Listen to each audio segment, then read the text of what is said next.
बच्चों, आज हम करते हैं श्रृंखलाएं क्या होती हैं और उनके कौन कौन से प्रकार हैं। श्रृंखलाओं से पहले हमने वर्गीकरण के बारे में पढ़ा था। आंकड़ों का वर्गीकरण श्रृंखलाओं के रूप में किया जाता है, इसीलिए हमें जानना अनिवार्य है कि श्रृंखलाएं क्या होती हैं और कितने प्रकार की होती है।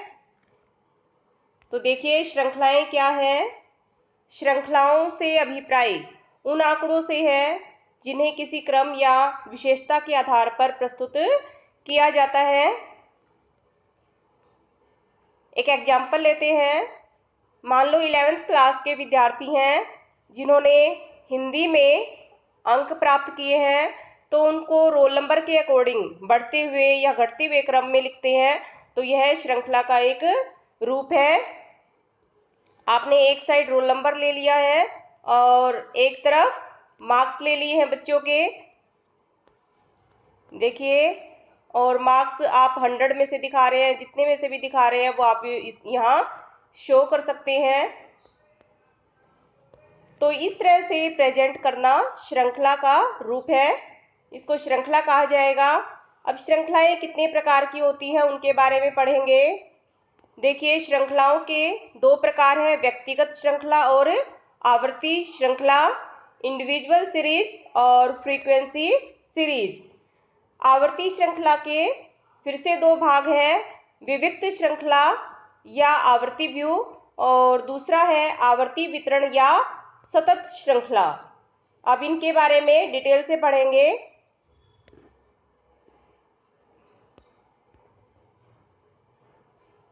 फर्स्ट है व्यक्तिगत श्रृंखला। व्यक्तिगत श्रृंखला वह श्रृंखला होती है जिसमें प्रत्येक इकाई का अलग अलग माप प्रकट किया जाता है। देखिए, हमने यहाँ एक श्रृंखला बनाई हुई है जिसमें रोल नंबर है और बच्चों के अंक दिए हुए हैं। तो प्रत्येक विद्यार्थी के अंक क्लियर है कि रोल नंबर 1 के अंक 30 हैं, 2 के 35 है, 3 के 50 है, 4 के 45 और 5 के 40 है। प्रत्येक इकाई का अलग अलग से माप इसमें प्रस्तुत किया जाता है, तो यह व्यक्तिगत श्रृंखला कहलाती है। अब दूसरी है आवर्ती वितरण श्रृंखला। इसके दो पार्ट हैं। देखिए, पहला विविक्त या खंडित या फिर आवर्ती व्यू के नाम से इसको जाना जाता है। तो खंडित श्रृंखला वह श्रृंखला है जिसमें आंकड़ों को इस प्रकार से प्रस्तुत किया जाता है कि प्रत्येक मद का निश्चित माप स्पष्ट हो जाता है। देखिए, प्रत्येक मद का इकाई का माप निश्चित होता है इसमें। तो यहाँ हमने कक्षा 11th के 15 विद्यार्थियों के मैथ्स में प्राप्त अंक लिए हैं। 100 में से प्राप्त अंक हैं 60 से 69 तक है, 60 से 69 तक बच्चों ने अंक प्राप्त किए हैं। तो हमने एक टेबल या श्रृंखला बना ली है, देखिए, जिसमें 60 अंक 4 विद्यार्थियों के हैं और 62 अंक 2 विद्यार्थियों के हैं, 63 अंक 1 विद्यार्थी का है और 64 अंक भी 1 विद्यार्थी ने प्राप्त किए हैं और 65 अंक 4 विद्यार्थियों ने प्राप्त किए हैं और 69 अंक 3 विद्यार्थियों ने प्राप्त किए हैं। यहाँ अंकों के साथ हमने कुल आवृत्ति एक अंक की पुनरावृत्ति को दिखाती है। जैसे 60 अंक 4 विद्यार्थियों ने प्राप्त किए हैं, तो यहाँ ये इसको पुनरावृत्ति को दिखा रहा है। आवृत्ति की मिलान रेखाएं भी हमने दिखाई हैं। एक अंक के लिए एक रेखा खींची जाती है। जैसे यहाँ पे 4 के लिए हमने 4 रेखाएं ली हैं। नीचे 5 के लिए भी हमने दिखाया है, 5 के लिए 4 रेखाएं उनको क्रॉस कर दिया जाता है। तो इस तरह से 5 को दिखाने के लिए हम रेखाएं बनाएंगे। नेक्स्ट है सतत अविच्छिन्न श्रृंखला या आवर्ती वितरण श्रृंखला। देखिए, सतत श्रृंखला वह श्रृंखला होती है जिसमें इकाइयों का निश्चित माप संभव नहीं होता। इनको कुछ सीमाओं में दिखाया जाता है और इन सीमाओं को वर्गांतर कहते हैं। देखिए एग्जाम्पल लिया है हमने, अंक लिए विद्यार्थियों के और उनकी आवृत्ति है, और आवृत्तियों को दिखाने के लिए मिलान रेखाएं भी बनाई हैं। देखिए 10 से 15 अंक 4 विद्यार्थियों ने प्राप्त किए हैं। यहाँ हमने कुछ सीमाओं में लिया है अंकों को। 10 से 15 अंक 4 विद्यार्थियों के हैं, इसी तरह से 15 से 20 5 विद्यार्थियों के हैं। हमने यहाँ एक अंक ना लेके कुछ सीमाओं को दिखाया है। तो इस प्रकार की श्रृंखला को सतत अविच्छिन्न या आवृत्ति वितरण श्रृंखला कहा जाता है, जिसमें सीमाओं में माप प्रकट किया जाता है। नेक्स्ट है, देखिए आवृत्ति वितरण श्रृंखला के कुछ प्रकार हैं जो हम करेंगे अभी। पहला है अपवर्जी या असम्मिलित श्रृंखला, दूसरा है समावेशी या सम्मिलित श्रृंखला, तीसरा है खुले सिरे वाली या निवर्तमुखी श्रृंखला, फोर्थ है संचयी आवृत्ति श्रृंखला और फिफ्थ है मध्य मूल्य आवृत्ति श्रृंखला। अब इनके बारे में डिटेल से पढ़ेंगे।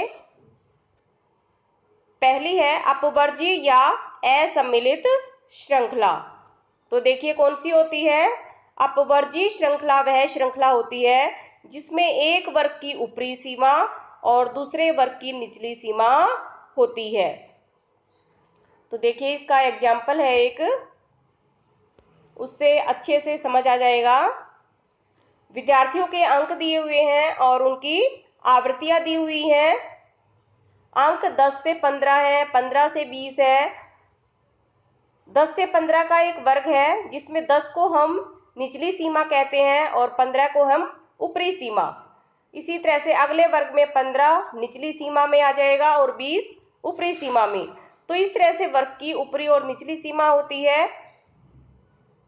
अब देखिए एक वर्ग की ऊपरी सीमा दूसरे वर्ग की निचली सीमा है। पहले वर्ग में 15 ऊपरी सीमा में काउंट हो रहा है और दूसरे वर्ग में 15 निचली सीमा में काउंट हो रहा है। लेकिन अपवर्जी श्रृंखला में 10 से 15 जो अंक हैं उसमें 10 से 14 काउंट हुए हैं, 15 को इसमें शामिल नहीं किया गया है जो 15 अंक है। कहने का मतलब है 10 से 14 अंक की आवृत्ति 4 है, 15 अंक को अगले वर्ग में शामिल किया गया है और 20 को तीसरे वर्ग में शामिल किया गया है।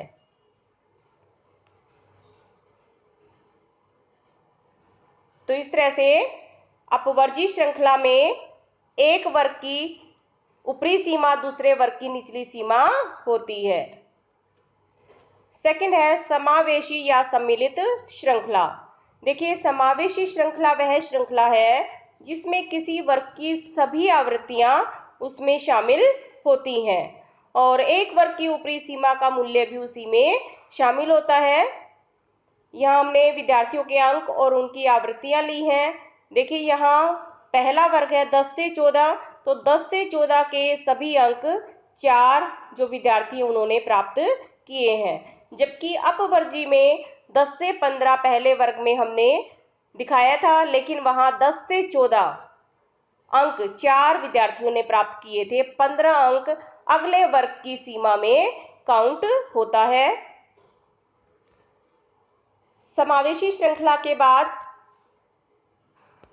नेक्स्ट है समावेशी श्रृंखला को किस तरह से अपवर्जी श्रृंखला में चेंज किया जा सकता है, बदल सकते हैं। तो उसके लिए दो रूल हैं। सबसे पहले पहले वर्ग की ऊपरी सीमा और अगले वर्ग की निम्न सीमा का अंतर ज्ञात कर लिया जाता है, दोनों का डिफरेंस, और उस अंतर को हाफ करके आधा करके प्रत्येक वर्ग की निम्न सीमा से घटाने और ऊपरी सीमा में जोड़ने से समावेशी श्रृंखला को अपवर्जी श्रृंखला में बदला जा सकता है। देखिए यहाँ पर हमने एक समावेशी श्रृंखला ली है, उसको अपवर्जी श्रृंखला में हम चेंज करेंगे।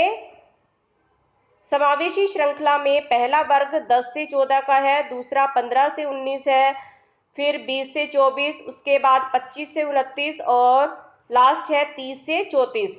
तो एक वर्ग की ऊपरी सीमा, पहले वर्ग की ऊपरी सीमा 14 है और दूसरे वर्ग की निचली सीमा 15 है।